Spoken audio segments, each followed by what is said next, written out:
This is BricsCAD's start screen, and you can already see that it resembles AutoCAD. Here you have the option to quickly start a new drawing. A drop-down list allows you to choose from several drawing templates.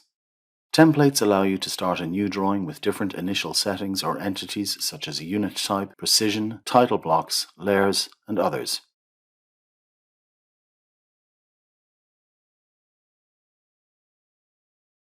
You can also open an existing drawing through the file browser. Note that by default, BricsCAD will display the DWG files from the current folder that can be opened and modified. If you want to work with another file type, you can see here in the drop-down all the file types that BricsCAD can open. The list may vary depending on the licensing level. In the Recent Files section, you can see the files you've already worked on and quickly reopen them from here.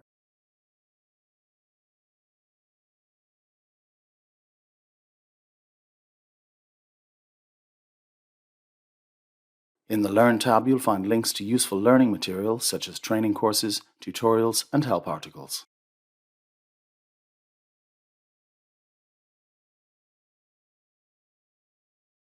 You can also download different sample files to help you get started.